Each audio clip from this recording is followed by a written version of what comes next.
Hello, എന്തൊക്കെയുണ്ട്? എല്ലാവർക്കും നമ്മുടെ ചാനലിലേക്ക് സ്വാഗതം. പിന്നെ ഞാൻ നിങ്ങളോടൊപ്പം ഷെയർ ചെയ്യുന്നത് ഒരു ഹെയർ കെയർ വീഡിയോ ആണ്. നമ്മുടെ ഹെയർ കെയർ ചലഞ്ചിലെ ഒരു വീഡിയോ ആണ്. അപ്പോൾ ഇന്ന് നമ്മളൊരു ഹെയർ കണ്ടീഷണറാണ് പ്രിപ്പയർ ചെയ്യുന്നത്. വീട്ടിലെ ഇൻഗ്രീഡിയൻസ് ആണ് യൂസ് ചെയ്യുന്നത്. അതുകൊണ്ട് തന്നെ നമ്മുടെ ഹെയറിന് യാതൊരു പ്രശ്നവും ഉണ്ടാവില്ല. നമുക്ക് മുടി കൊഴിയില്ല, മുടി പൊട്ടിപ്പോകില്ല. അതേപോലെ തന്നെ നമ്മൾ തലയോട്ടിയിലായാലും പ്രശ്നമില്ല. സാധാരണയായിട്ട് നമ്മുടെ കണ്ടീഷണറൊക്കെ കെമിക്കലായിട്ടുള്ള കണ്ടീഷണർ നമ്മൾ തലയോട്ടിയിലൊന്നും ആവാൻ പാടില്ല, മുടി ഇഴകളിൽ മാത്രമേ ആവാൻ പാടുള്ളൂ എന്നൊക്കെ. പിന്നെ നമ്മൾ കുളിച്ച് കഴിഞ്ഞാൽ അത് ഷാമ്പു ചെയ്തതിന് ശേഷം നമ്മൾ ചെയ്യണം. അപ്പോൾ തന്നെ അതായത് ഹെയർ വാഷിന് ശേഷം അപ്പോൾ തന്നെ ചെയ്യണം, അങ്ങനെയൊക്കെയല്ലേ. അപ്പോൾ ഇതെന്ന് പറഞ്ഞിട്ടുണ്ടെങ്കിൽ അങ്ങനെയുള്ള പ്രശ്നങ്ങളൊന്നും ഇല്ല. നമ്മൾ കുളിച്ച് കഴിഞ്ഞിട്ട് ഹെയർ ഒന്ന് ഡ്രൈ ആയതിന് ശേഷം അപ്ലൈ ചെയ്താൽ മതി. അതേപോലെ ഹെയറിന് നല്ലൊരു ഹെൽത്തി ആയിട്ടുള്ളൊരു കണ്ടീഷണറാണ്. നമ്മുടെ തലയോട്ടിയിലായാലും കുഴപ്പമില്ല എന്ന് പറയാനുള്ള കാരണം അതുകൊണ്ടാണ്. ഇത് നമ്മുടെ ഹെയറിന് നല്ലൊരു കളർ നൽകാനായിട്ട്, അതേപോലെ ഹെയർ നല്ല സിൽക്കി ഷൈനി ആയിട്ട് സ്മൂത്ത് ആയിട്ട് കിടക്കാനായിട്ട്, നല്ല ഒതുങ്ങി കിടക്കാനായിട്ട്, പ്രത്യേകിച്ച് ഇതിൻ്റെ പോലെ ഫ്രിസി ഡ്രൈ ഹെയർ ആണെങ്കിൽ അതൊക്കെ കൊണ്ട് ഒതുങ്ങി കിടക്കാനായിട്ട് ഹെൽപ്പ് ചെയ്യും. അതേപോലെ തന്നെ പറയുകയാണെങ്കിൽ നമ്മൾ ഇതിലിടുന്ന ഇൻഗ്രീഡിയൻസ് നമ്മുടെ മുടി വളർച്ചയ്ക്ക് ഹെൽപ്പ് ചെയ്യുന്നതാണ്. മുടി കൊഴിച്ചിൽ മാറാനുണ്ട്, താരൻ മാറാനുണ്ട്, അകാല തല മാറാനൊക്കെ ഹെൽപ്പ് ചെയ്യുന്ന ഇൻഗ്രീഡിയൻസ് ആണ്. അതുകൊണ്ട് ഒന്നുകൊണ്ടും പേടിക്കേണ്ട, ഈസി ആയിട്ട് പ്രിപ്പയർ ചെയ്യാം. യൂസ്ഫുൾ ആയിട്ടുള്ളൊരു ഹോം റെമഡി കൂടിയാണ് ഇത് കേട്ടോ. അപ്പോൾ നമുക്ക് ഈസി ആയിട്ട് പ്രിപ്പയർ ചെയ്യാം. ഹെയർ കണ്ടീഷണർ എങ്ങനെ ഉണ്ടാക്കുന്നത് നമുക്ക് നോക്കാം.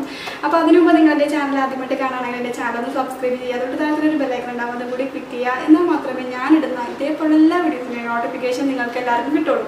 അപ്പോൾ എന്തായാലും നമുക്ക് വീട്ടിലോട്ട് പോകാം. അപ്പോൾ ഈ ഒരു ഹെയർ കണ്ടീഷണർ ഉണ്ടാക്കാനായിട്ട് ഞാനിവിടെ ആദ്യം തന്നെ എടുത്തേക്കണത് നമ്മൾ ചായപ്പൊടി ഇട്ട് തിളപ്പിച്ച വെള്ളമില്ലേ, തേയില വെള്ളം എന്ന് പറയില്ല, അതാണ് എടുത്തേക്കണത് കേട്ടോ. ഞാൻ ഒരു കപ്പ് വെള്ളത്തിൽ ഒരു 1.5 സ്പൂണോളം ചായപ്പൊടി ഇട്ട് നടുത്ത് തിളപ്പിച്ച് ആറ്റി എടുത്ത് വെച്ചേക്കുന്നതാണിത്. ഇപ്പോൾ ഇത് 1 കപ്പില്ല കേട്ടോ, നടുത്ത് തിളപ്പിച്ച് വറ്റിച്ച് കുറച്ചെടുത്തുള്ളൂ ഞാൻ. അപ്പോൾ ഇതാണ് നമ്മുടെ ഫസ്റ്റ് ഇൻഗ്രീഡിയൻറ്റ്. ഇപ്പോൾ നമുക്ക് ചായപ്പൊടി ഇട്ട വെള്ളം തന്നെ വേണമെന്നില്ല, കാപ്പിപ്പൊടി ഇട്ടതും നമുക്ക് യൂസ് ചെയ്യാം കേട്ടോ. കാപ്പിപ്പൊടി ഇട്ടത് നടുത്ത് തിളപ്പിച്ചിട്ട് എടുത്ത വെള്ളവും എടുക്കാം. അപ്പോൾ അതിൻ്റെ ഒരു തിക്നെസ്സും കൺസിസ്റ്റൻസി എന്നൊക്കെ പറഞ്ഞാൽ നമുക്ക് 1 ഗ്ലാസ് വെള്ളത്തിൽ ഒരു 1.5 ടേബിൾ സ്പൂൺ ഈ ഒരു പൊടി, അതായത് ചായപ്പൊടിയോ കാപ്പിപ്പൊടിയോ എടുക്കാം കേട്ടോ. അപ്പോൾ അത് തിളപ്പിച്ച് ആറ്റിയതാണ്, വേറെ ഒന്നും ഇട്ടിട്ടില്ല കേട്ടോ അതിൽ.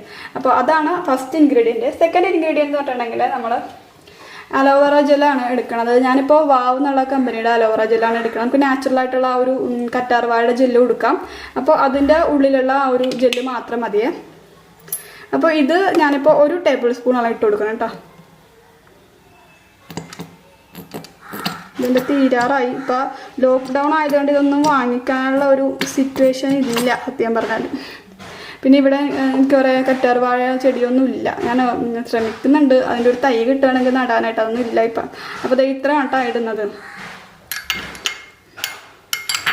നന്നായിട്ടൊന്ന് മിക്സ് ചെയ്ത് കൊടുക്കാം. പിന്നെ നമ്മൾ ഇതിലോട്ട് ആഡ് ചെയ്യുന്നത് നാരങ്ങാനീരാണ്. ഞാനിവിടെ നാരങ്ങാനീര് പിഴിഞ്ഞ് വെച്ചിട്ടുണ്ട്. അതിൽ നിന്ന് 1 ടേബിൾ സ്പൂണോളം നാരങ്ങാനീര് ഇട്ട് കൊടുക്കുക. നമ്മളിപ്പോൾ ഇട്ട് കൊടുത്തേക്കുന്ന ഈ ഒരു കറ്റാർവാഴയുടെ കാര്യം എന്താണെന്ന് വെച്ചിട്ടുണ്ടെങ്കിൽ നമ്മുടെ ഹെയർ നല്ല സിൽക്കി ഷൈനി ആയിട്ട്, അതേപോലെ ഹെയർ ഗ്രോത്തിന്, അതേപോലെ മുടി കൊഴിച്ചിലും താരനൊക്കെ നിൽക്കാനൊക്കെ ഹെൽപ്പ് ചെയ്യും. നമ്മളിപ്പോൾ ഈ ഒരു കാപ്പിപ്പൊടി അല്ലെങ്കിൽ തേയില വെള്ളം ഉപയോഗിച്ചിട്ടുണ്ടെങ്കിൽ നമ്മുടെ ഹെയർ ഗ്രോത്തിന് നല്ലതാണ്, അതേപോലെ താരന് നല്ലതാണ്, പെയിൻ ശല്യം ഉണ്ടാവില്ല, മുടി കൊഴിച്ചിൽ നിൽക്കും, മുടി നല്ല സിൽക്കി ഷൈനി ആയ ഒരു കണ്ടീഷൻ ചെയ്ത രീതിയിൽ കിടക്കും. പിന്നെ ഹെയറിന് ഒരു കളർ കിട്ടാൻ, ഇപ്പോൾ അകാല നിരയുള്ളവരാണെങ്കിൽ അവരിത് യൂസ് ചെയ്യണമെങ്കിൽ ഒരു ഡാർക്ക് ബ്രൗൺ കളർ കിട്ടും കേട്ടോ. നമ്മൾ ഈ ഒരു യൂസ് ചെയ്യുന്ന ഒരു കളർ കിട്ടും, ബ്ലാക്ക് ആവില്ല. അപ്പോൾ ഒരു ഡാർക്ക് ബ്രൗൺ കളർ കിട്ടും ഹെയറിന്. അപ്പോൾ ആ ഒരു രീതിയിൽ ഹെൽപ്പ് ചെയ്യും. പിന്നെ നാരങ്ങാനീര് നമ്മൾ ആഡ് ചെയ്തത്, നാരങ്ങാനീര് നമ്മുടെ ഹെയറിൽ നിങ്ങൾക്കറിയാം മുടി കൊഴിച്ചിൽ മാറാൻ, താരം മാറാനായിട്ട്, പെയിൻ ശല്യം മാറാൻ, മുടിക്ക് നല്ലൊരു സ്ട്രൈറ്റനിങ് എഫക്റ്റ് കിട്ടാനായിട്ട്, അതേപോലെ ഒരുപാട് എക്സായിട്ടുള്ള ഓയിലൊക്കെ ഹെയറിലുണ്ടെങ്കിൽ അത് നമുക്ക് നന്നായിട്ട് റെഡ്യൂസ് ചെയ്യാനൊക്കെ ഹെൽപ്പ് ചെയ്യും. അപ്പോൾ അതിന് വേണ്ടിയാണ് നാരങ്ങാനീര് ഇട്ടേക്കണം. അതേപോലെ ഹെയർ ഗ്രോത്ത് പ്രൊമോട്ട് ചെയ്യാനും നല്ലതാണ്. അപ്പോൾ അത് 1 ടേബിൾ സ്പൂൺ ഇട്ടിട്ടുണ്ട്. നമ്മൾ ലാസ്റ്റ് ഇൻഗ്രീഡിയൻറ്റ് വേറെ ഒന്നുമില്ല, ആൽമണ്ട് ഓയിലാണ്. അപ്പോൾ എൻ്റെ കയ്യിൽ ഇതേ ഈ ഒരു ആൽമണ്ട് ഓയിലാണ് കേട്ടോ ഉള്ളത്. ഡാബറിൻ്റെ ഹെയർ ഓയിലാണ് ഇതിൻ്റെ കേട്ടോ. കണ്ടില്ലേ, ഇതിൽ ഒരു വൈറ്റമിൻ ഇ ക്യാപ്സ്യൂൾ ഇട്ടിട്ടുണ്ട് ഇതിൽ ഒരെണ്ണം. അപ്പോൾ ഇങ്ങനത്തെ ബ്രാൻഡ് അല്ല എന്നുണ്ടെങ്കിൽ അപ്പോൾ ഏത് വേണമെങ്കിലും എടുക്കാം കേട്ടോ. ഇപ്പം ഞാൻ ഇതാണ് എടുക്കുന്നത്. പിന്നെ നമുക്ക് നാച്ചുറലായിട്ടുള്ള എന്താ പറയുക, പ്രത്യേകിച്ച് വൈറ്റമിൻ ഇ ക്യാപ്സ്യൂളൊന്നും ഇല്ലാത്ത ആൽമണ്ട് ഓയിലാണെങ്കിൽ അതും എടുക്കാം. അങ്ങനത്തെ ഉള്ളതാണെങ്കിൽ നിങ്ങൾ ഒരു വൈറ്റമിൻ ഇ ക്യാപ്സ്യൂൾ പൊട്ടിച്ചിട്ടാൽ മതി. ഇതിൽ ഓൾറെഡി വൈറ്റമിൻ ഇ ക്യാപ്സ്യൂൾ അടങ്ങിയിട്ടുണ്ട്. അപ്പോൾ പ്രത്യേകിച്ച് ഞാൻ ഇടുന്നില്ല. അപ്പോൾ ഇത് നമുക്ക് 1 ടേബിൾ സ്പൂണോ 2 ടേബിൾ സ്പൂണോ ആഡ് ചെയ്യാം കേട്ടോ. ഇപ്പോൾ 1 ടേബിൾ സ്പൂൺ എടുത്തിട്ടുണ്ട്, ഇട്ട് കൊടുക്കാം. പിന്നെ 1 ടേബിൾ സ്പൂൺ കൂടി എടുക്കുന്നുണ്ട് കേട്ടോ ഞാൻ. അപ്പോൾ 2 ടേബിൾ സ്പൂണോളം ആൽമണ്ട് ഓയിൽ ഇട്ട് കൊടുക്കുന്നുണ്ട്. നമ്മുടെ ഹെയർ ഒരുപാട് ഡ്രൈയും ഫ്രിസി ആയിട്ടുള്ള, അതേപോലെ പരിപരുത്ത ഹെയർ ആണെങ്കിൽ നമുക്ക് കുറച്ച് കൂടുതൽ ഇട്ട് കൊടുക്കാം കേട്ടോ. അത് 2 or 3 ടേബിൾ സ്പൂൺ ഇട്ട് കൊടുക്കാം. ഞാനിപ്പോൾ 2 ടേബിൾ സ്പൂൺ ഇട്ട് കൊടുത്തിട്ടുണ്ട്. ഒരുപാട് ഡ്രൈ ആണെന്നുണ്ടെങ്കിൽ മാത്രം. അല്ലാന്നുണ്ടെങ്കിൽ അധികം ഡ്രൈനെസ് ഇല്ലാന്നുണ്ടെങ്കിൽ നിങ്ങൾക്ക് 1 ടേബിൾ സ്പൂൺ ഇട്ട് കൊടുത്താൽ മതി. ഞാനിപ്പോൾ 2 ടേബിൾ സ്പൂണിൽ ഇട്ടിട്ടുണ്ട്. അപ്പോൾ നന്നായിട്ട് മിക്സ് ചെയ്യാം. ഇപ്പോൾ ഞാൻ നന്നായിട്ട് മിക്സ് ചെയ്തൊക്കെ കൊടുത്തിട്ടുണ്ട്. നമ്മുടെ ഹെയർ കണ്ടീഷണർ ഇവിടെ റെഡി ആയിട്ടുണ്ട്. നമുക്കൊരു ബോട്ടിലോട്ട് ആക്കാം. നമുക്കൊരു സ്പ്രേ ബോട്ടിലോ എന്നാലും ഒരു ചെറിയൊരു ബോട്ടിലോട്ട് ആക്കിയിട്ട് നമുക്ക് ഫ്രിഡ്ജിൽ സ്റ്റോർ ചെയ്ത് വെക്കാം. ഒരാഴ്ച വരെയൊക്കെ ഫ്രിഡ്ജിൽ സ്റ്റോർ ചെയ്ത് വെക്കാം. പിന്നെ ഇതിൻ്റെ ഒരു കാര്യം പറയുകയാണെങ്കിൽ നമ്മളിത് കുളിച്ച് കഴിഞ്ഞ് ഉടനെ തേക്കണ്ട. കുളിച്ചൊക്കെ കഴിഞ്ഞ് മുടിയൊക്കെ തോർത്തിയെല്ലാം കഴിഞ്ഞ് മുടി ഒന്ന് ഉണങ്ങി കഴിയുന്ന സമയത്ത് അപ്ലൈ ചെയ്താലും മതി കേട്ടോ. ജസ്റ്റ് സ്പ്രേ ചെയ്ത് കൊടുക്കാനാണെങ്കിൽ സ്പ്രേ ചെയ്ത് കൊടുക്കാം. പിന്നെ നമ്മളിത് ഹെയറിലാവണോണ്ടൊന്നും പ്രശ്നമില്ല. അത് നമ്മുടെ തലയൊട്ടിലാവണോണ്ട് പ്രശ്നമൊന്നുമില്ല. സാധാരണ കണ്ടീഷണർ നമ്മൾ തലയൊട്ടിലാവാൻ പാടില്ല എന്നറിയാലോ, നിങ്ങൾക്ക് എല്ലാവർക്കും അറിയാം. അപ്പം ഇതെന്നുണ്ടെങ്കിൽ അങ്ങനെ പ്രശ്നം നാച്ചുറൽ ആയതുകൊണ്ട് തന്നെ നമ്മുടെ തലയോട്ടിലായാൽ പോലും ഒരു പ്രശ്നമില്ല. നമ്മൾ ഇട്ടേക്കുന്ന ഇൻഗ്രീഡിയൻസ് ഒരു കാരണവശാലും നമ്മുടെ മുടി കൊഴിഞ്ഞു പോകാനോ അല്ലെങ്കിൽ തലയോട്ടിൽ എന്തെങ്കിലും ഇൻഫെക്ഷൻ വരാൻ പോലും ഒരു ഇതില്ലാത്ത ഒരു ഇൻഗ്രീഡിയൻസ് ആണ്. അത്രയും നല്ല ഇൻഗ്രീഡിയൻസ് ആണ് ചേർത്തേക്കുന്നത്. അതുകൊണ്ട് പേടിക്കാണ്ട് ധൈര്യമായിട്ട് യൂസ് ചെയ്യാം. പിന്നെ നമ്മൾ ഈ ഒരു ഡാബറിൻ്റെ ആൽമണ്ട് ഓയിലല്ലേ ഇട്ടേക്കണം. അപ്പോൾ ഇതിൻ്റെ സ്മെല്ല് എന്നിട്ടുണ്ടെങ്കിൽ ശരിക്കും ആ ഒരു ആൽമണ്ട് ഓയിലിൻ്റെ സ്മെല്ലാണ്. നല്ലൊരു സ്മെല്ലാണ്. എനിക്ക് പറയാം എങ്ങനത്തെ സ്മെല്ലാണെന്ന് പറയാൻ പറ്റില്ല. അപ്പോൾ അത്രയ്ക്ക് നല്ലൊരു സ്മെല്ലാണ്. ഇതിനങ്ങനെ മോശം സ്മെല്ലൊന്നും ഇല്ല കേട്ടോ. പിന്നെ നമ്മുടെ ഈ ഒരു തേയിലയുടെ സ്മെല്ല് ചെറുതായിട്ടുണ്ട്, അല്ലാണ്ട് ബാക്കി കുഴപ്പമൊന്നുമില്ല. പിന്നെ നിങ്ങൾക്ക് സ്മെല്ല് ഒരു പ്രശ്നമായിട്ട് തോന്നുന്നുണ്ടെങ്കിൽ, അതായത് ഇപ്പം എനിക്ക് ഈ ഒരു ഇതിൽ ഞാൻ പറഞ്ഞില്ല എൻ്റെ ഈ ഒരു ആൽമണ്ട് ഓയിലിന് നല്ലൊരു സ്മെല്ലുണ്ട്. അപ്പം ആ ഒരു സ്മെല്ലാണ് എടുത്തറിയണത്. പിന്നെ നിങ്ങൾ ഉപയോഗിക്കുന്ന ആൽമണ്ട് ഓയിൽ അങ്ങനെ സ്മെല്ല് അങ്ങനെ പ്രത്യേകിച്ച് ഇല്ലാന്നുണ്ടെങ്കിൽ നിങ്ങൾക്ക് എന്തെങ്കിലും essential oils, lavender essential oil അങ്ങനെ എന്തെങ്കിലും നിങ്ങളുടെ കയ്യിലുണ്ടെങ്കിൽ നിങ്ങൾക്ക് അത് ഇട്ട് കൊടുക്കാം. അല്ലാന്നുണ്ടെങ്കിൽ നമ്മുടെ ജാസ്മിൻ്റെ ഓയിലൊക്കെ നല്ല സ്മെല്ലുള്ള എന്തെങ്കിലും ഒരു ഓയിലിൽ 1-2 തുള്ളി ഇട്ട് കൊടുത്താൽ മതി. അപ്പോൾ തന്നെ നല്ല മണമായിരിക്കും. അപ്പോൾ അത് നിങ്ങൾ ആഡ് ചെയ്ത് കൊടുക്കട്ടോ. അപ്പോൾ ഇത്രേ ഉള്ളൂ നമ്മുടെ ഹെയർ കണ്ടീഷണർ. ഇത് നമ്മുടെ ഹെയറിൽ എങ്ങനെയാണ് അപ്ലൈ ചെയ്യണമെന്നൊക്കെ നോക്കാമായിരുന്നു. അപ്പോൾ എന്തായാലും നിങ്ങൾ ആ ഒരു ഹെയർ കണ്ടീഷണർ എങ്ങനെയാണ് പ്രിപ്പയർ ചെയ്യണമെന്നുള്ള കണ്ടല്ല. അപ്പോൾ ഞാൻ ഇവിടെ റെഡിയാക്കി വെച്ചിട്ടുണ്ട്. ഞാനപ്പോൾ ആ ഒരു പാത്രത്തിൽ നിന്ന് എൻ്റെ ഒരു സ്പ്രേ ബോട്ടിലോട്ട് ആക്കി. ഇങ്ങനെ ആക്കിയിട്ടുണ്ടെങ്കിൽ ഈസി ആയിട്ട് യൂസ് ചെയ്യാൻ വേണ്ടിയിട്ടാണ് അങ്ങനെ ആക്കിയത്. അപ്പോൾ എന്തായാലും നമുക്കിത് ഹെയറിൽ അപ്ലൈ ചെയ്യാം. അപ്പോൾ നമ്മൾ സാധാരണ പാത്രത്തിൽ പ്രിപ്പയർ ചെയ്ത് വെക്കുകയാണെങ്കിൽ ജസ്റ്റ് ഓരോരോ ഹെയറിലായിട്ട് ഇങ്ങനെ അപ്ലൈ ചെയ്യുക. അവിടെ കയ്യിലെടുത്തിട്ട് നമ്മൾ എണ്ണയൊക്കെ തേക്കില്ല, അതേപോലെ മുടിയിലൊക്കെ നന്നായിട്ട് അപ്ലൈ ചെയ്യുക. ഇതേപോലെ ഒരു സ്പ്രേ ബോട്ടിലുണ്ടെങ്കിൽ സ്പ്രേ ചെയ്ത് കൊടുത്താൽ മതി. ഞാനിപ്പോൾ അങ്ങനെയാണ് ചെയ്യുന്നത്. പിന്നെ ഇതിൻ്റെ ഒരു കാര്യം പറയുകയാണെങ്കിൽ ഇത് നമ്മൾ റെഡിയാക്കിയിട്ട് ഫ്രിഡ്ജിൽ സ്റ്റോർ ചെയ്ത് വെക്കാം. നമ്മൾ ഒരാഴ്ച വരെയൊക്കെ സ്റ്റോർ ചെയ്ത് വെക്കാം. പിന്നെ ഇത് യൂസ് ചെയ്യുമ്പോൾ നന്നായിട്ടൊന്നും ഇങ്ങനെ മിക്സ് ചെയ്തിട്ട് യൂസ് ചെയ്യുക കേട്ടോ. അപ്പോൾ ഇതിലെ കണ്ടൻസൊക്കെ ചിലപ്പോൾ താഴെ ഇങ്ങനെ അടിഞ്ഞ് കിടക്കുകയാണെങ്കിൽ അതൊന്ന് മിക്സ് ആവാൻ വേണ്ടിയിട്ടാണ്. അപ്പോൾ ഇത് നമുക്ക് നന്നായിട്ട് മുടിയിൽ സ്പ്രേ ചെയ്ത് കൊടുക്കാം.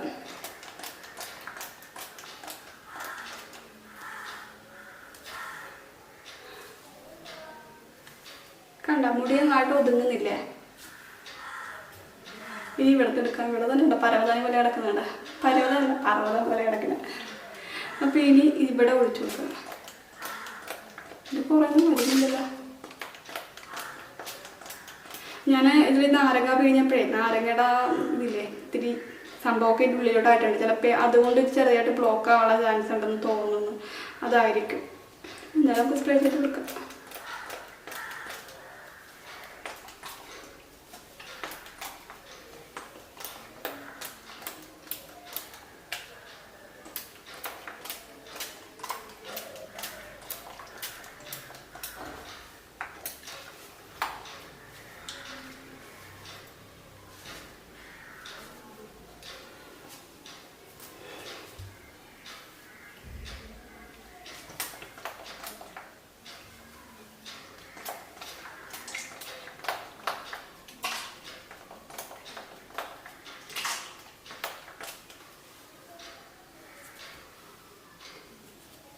അപ്പോൾ ഈ ഒരു രീതിയിൽ ഈ ഒരു ഹെയർ സ്പ്രേ നന്നായിട്ട് നമ്മുടെ ഹെയറിലൊക്കെ നന്നായിട്ട് അപ്ലൈ ചെയ്ത് കൊടുക്കുക.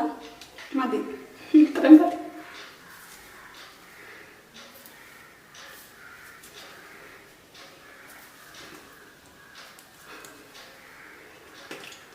അപ്പോൾ ഈ ഒരു രീതിയിൽ ഹെയറിൽ നന്നായിട്ട് സ്പ്രേ ചെയ്ത് കൊടുക്കുക, എന്നിട്ട് അപ്ലൈ ചെയ്ത് കൊടുക്കുക. ഇതിപ്പോൾ നിങ്ങൾ കണ്ടാൽ എൻ്റെ ഹെയർ നന്നായിട്ട് ഡ്രൈ ആയിട്ടിരിക്കുകയാണ്. അപ്പോൾ ഈ ഒരു ടൈമിൽ തന്നെ ചെയ്യാൻ ശ്രമിക്കുക. അപ്പോൾ നമുക്ക് അതിൻ്റെ ഡിഫറൻസ് നന്നായിട്ട് മനസ്സിലാവും. നമ്മളിങ്ങനെ സ്പ്രേ ചെയ്ത് കൊടുത്തിട്ട് നമ്മുടെ ഹെയർ നന്നായിട്ട് ഇതാക്കി കൊടുക്കും.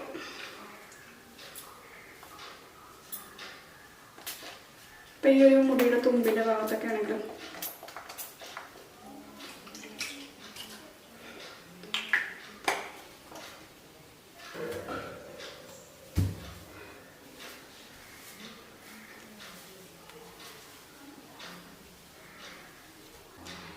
അപ്പോൾ ഈ ഒരു കണ്ടീഷണർ ഞാൻ എൻ്റെ ഹെയറിൽ ഇപ്പോൾ നന്നായിട്ട് സ്പ്രേ ചെയ്ത് കൊടുത്തിട്ടുണ്ടെങ്കിൽ നമുക്ക് ഹെയറിൽ നന്നായിട്ടൊന്ന് ആക്കി കൊടുക്കുക. സ്പ്രേ ചെയ്ത് കൊടുത്തിട്ടുണ്ടെങ്കിൽ ചിലപ്പോൾ ഈ മുടിയിൽ ഇങ്ങനെ മഞ്ഞത്തുള്ളി വീണേക്കണ പോലെ വെള്ളത്തുള്ളികളൊക്കെ വീണേക്കണ പോലെ ആയിരിക്കും വന്ന് കിടക്കണം, പ്രത്യേകിച്ച് ഡ്രൈ ഹെയർ ആയിട്ടുണ്ടെങ്കിൽ. അപ്പോൾ ജസ്റ്റ് ഒന്ന് ഹെയറിൽ എല്ലായിടത്തും ആവാൻ വേണ്ടി ജസ്റ്റ് ഒന്ന് കൈ കൊണ്ട് തന്നെ ഇങ്ങനെ ആക്കി കൊടുക്കുക.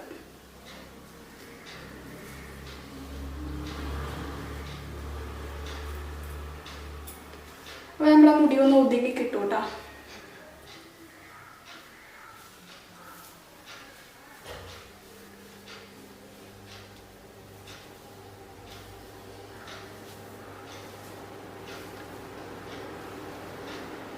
കണ്ടില്ലേ?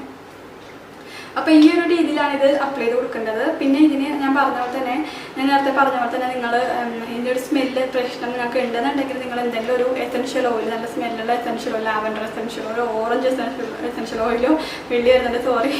അപ്പോൾ അത് ഏതെങ്കിലും ഇട്ട് കൊടുക്കുക. അതല്ലാന്നുണ്ടെങ്കിൽ നിങ്ങൾ ജാസ്മിൻ്റെ ഓയിലൊക്കെ ഉണ്ടാവില്ലേ നല്ല മണമുള്ള, അപ്പോൾ അതൊക്കെ എന്തെങ്കിലും ഹെയർ ഓയിൽ എന്തെങ്കിലും അത് 1-2 തുള്ളി ഇട്ടിട്ട് മിക്സ് ചെയ്തിട്ടൊക്കെ നമുക്ക് യൂസ് ചെയ്യാം. അപ്പോൾ നല്ല സ്മെല്ലായിരിക്കും. ഇതിപ്പോൾ നല്ല സ്മെല്ലാണ്. ഞാനിപ്പോൾ ഡാബറിൻ്റെ ആൽമണ്ട് ഓയിൽ എടുത്തേക്കുന്ന കാരണം നല്ല സ്മെല്ലാണ് കേട്ടോ, കുഴപ്പമൊന്നുമില്ല. അതുപോലെ മുടി എന്താ പറയുക, ഒന്നും കൂടി സോഫ്റ്റ് ആയിട്ട് ഇരിക്കുന്നുണ്ട്. കയ്യിൽ പിടിക്കുമ്പോൾ തന്നെ അറിയാൻ പറ്റും നമ്മുടെ ഹെയർ നല്ല ഒരു സോഫ്റ്റ് ആയിട്ട് ഇരിക്കുന്നുണ്ട്. അപ്പോൾ നമ്മളിത് നന്നായിട്ട് ഹെയറിലൊക്കെ നന്നായിട്ട് അപ്ലൈ ചെയ്തൊക്കെ കൊടുത്ത് ഇത്രയേ ഉള്ളൂ സംഭവം. നമുക്ക് റെഗുലറായിട്ട് യൂസ് ചെയ്യാം. ഇത് ഞാൻ പറഞ്ഞ പോലെ തന്നെ നമ്മുടെ കണ്ടീഷണർ, നമ്മുടെ കെമിക്കലായിട്ടുള്ള കണ്ടീഷണർ പകരമായിട്ട് നമുക്ക് യൂസ് ചെയ്യാം. ഇതുകൊണ്ട് ഹെയറിന് യാതൊരു പ്രശ്നവും ഉണ്ടാവില്ല. ഹെയർ ഗ്രോത്ത് നന്നായിട്ട് ഉണ്ടാവും, മുടി കൊഴിച്ചിലൊക്കെ മാറും, മുടി നല്ല സിൽക്കി ഷൈനി നല്ല കണ്ടീഷണറായിട്ട് കിടക്കാനായിട്ട് ഇത് ഹെൽപ്പ് ചെയ്യുക. അപ്പോൾ എന്തായാലും നിങ്ങളൊന്ന് ട്രൈ ചെയ്ത് നോക്കുക. പിന്നത്തെ ഒരു ചലഞ്ച് വീഡിയോയുടെ നമ്മുടെ വീഡിയോ ആണിത്. ഹെയർ കണ്ടീഷണർ വീട്ടിൽ ഈസി ആയിട്ട് എങ്ങനെ പ്രിപ്പയർ ചെയ്യണമെന്ന് നിങ്ങൾ കണ്ടല്ലോ. അപ്പോൾ എന്തായാലും ഇത് ട്രൈ ചെയ്ത് നോക്കുക. പിന്നത്തെ ഒരു വീഡിയോ ഇത്രയേ ഉള്ളൂ. ഇന്നത്തെ വീഡിയോ നിങ്ങൾക്ക് എല്ലാവർക്കും ഇഷ്ടപ്പെടുമെന്ന് വിചാരിക്കുന്നു. അപ്പോൾ ഇഷ്ടപ്പെടുന്ന ജസ്റ്റ് ഒന്ന് ലൈക്ക് ചെയ്യുക, ഷെയർ ചെയ്യുക, സബ്സ്ക്രൈബ് ചെയ്യുക. അപ്പോൾ അടുത്ത ഒരു വീഡിയോ നമുക്ക് കാണാം. അതുവരെയും ബൈ. Thanks for watching.